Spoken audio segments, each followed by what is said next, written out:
90% of parents in America are accidentally training their toddlers to become world-class whiners, and they don't even realize they're doing it.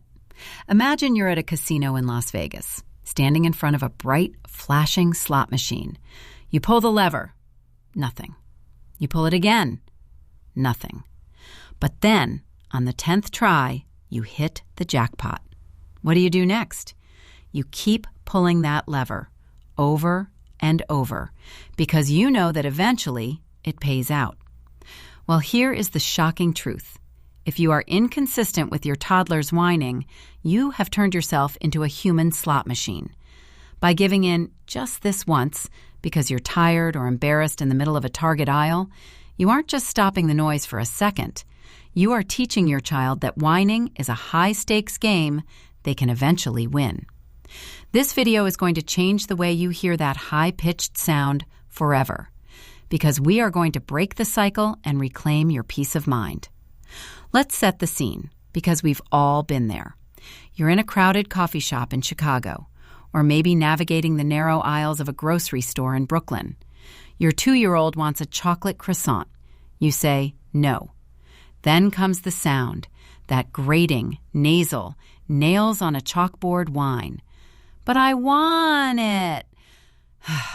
Most of us were taught that we should just ignore it, or maybe we were told to give them what they want so they stay quiet.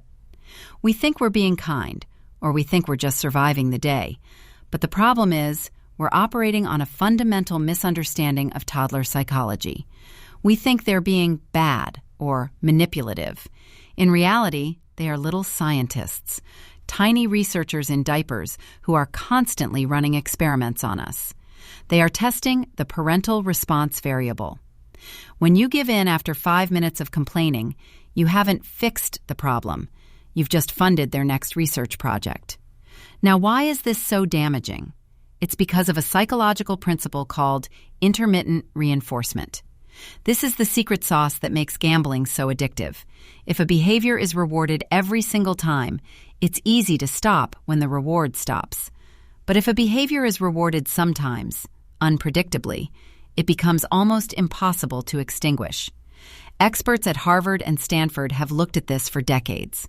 When a toddler whines and you say no 10 times, but on the 11th time you say, fine, just take the cookie, you have just taught their brain that the first 10 no's were just a warm-up. You've taught them that persistence in whining is the most effective tool in their kit.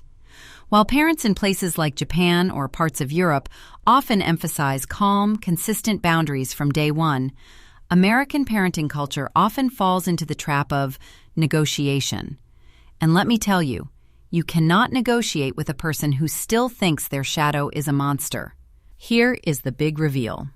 The one mistake that is teaching your toddler to whine is responding to the tone rather than the requirement. This is the secret that 1% of parents understand. When your child whines, your brain goes into emergency mode. The high frequency of a whine is biologically designed to be impossible to ignore. It triggers the same part of your brain as a fire alarm. But here's the thing. The moment you respond to that tone, whether you're yelling back or giving in, you are validating the tone. Researchers at the University of Washington found that children whose parents mirror the intensity of the whine actually whine more frequently and for longer durations. The mistake isn't just giving them the toy. It's letting the whine become the remote control for your emotions and actions. Let's look at the mechanics of the toddler brain. It's fascinating. You have the amygdala, which is the emotional center, and the prefrontal cortex, which is the logic center.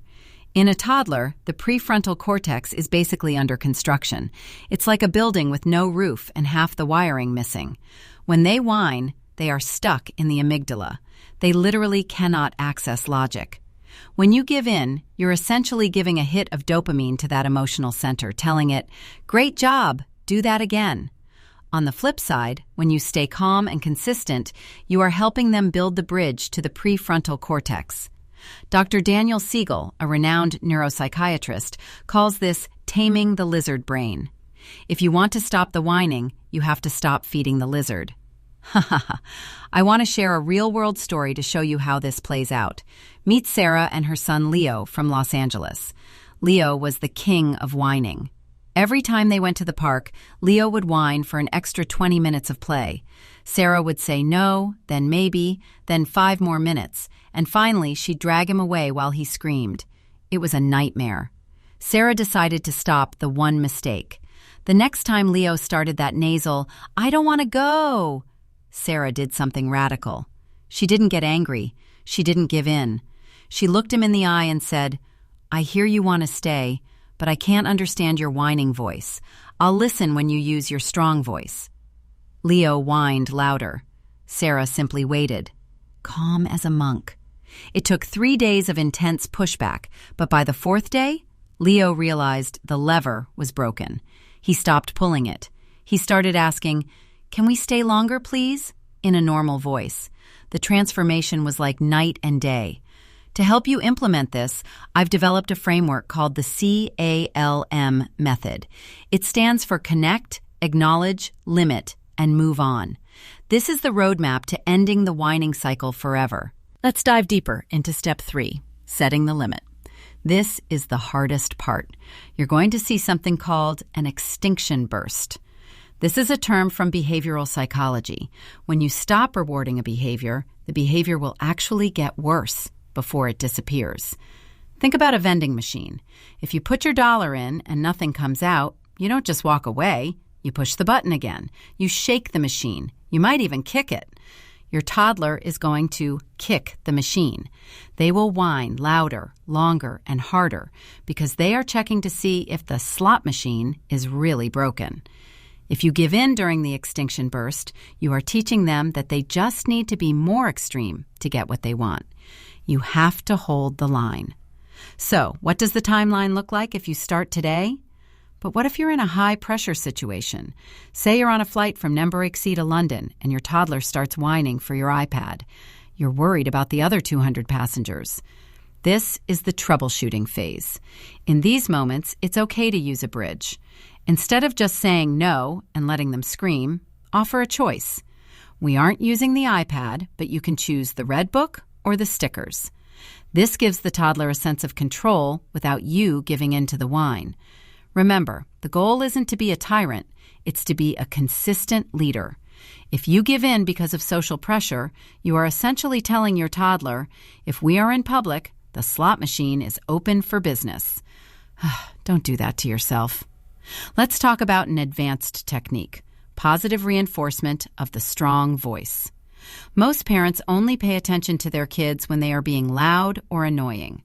We ignore them when they are playing quietly because we finally have a moment of peace. This is a mistake. If you want to stop the whining, you have to catch them being good. When your child asks for something politely, make a big deal out of it. "Wow, I love how you used your strong, clear voice to ask for that water. It makes me so happy to help you when you talk like that." By flooding the positive behavior with attention, you make the negative behavior, whining, look boring and ineffective by comparison.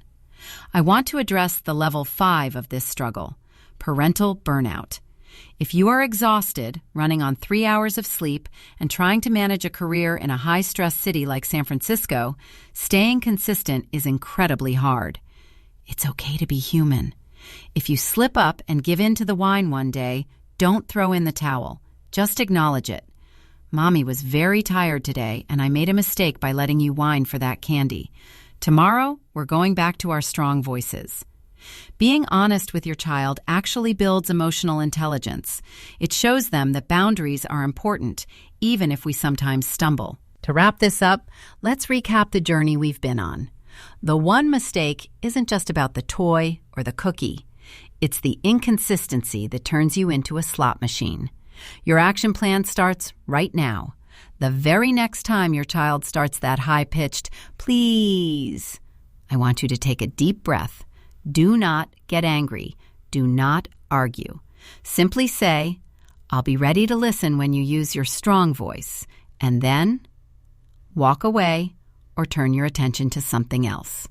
If you do this consistently for just 7 days, I promise you will see a transformation that feels like a miracle.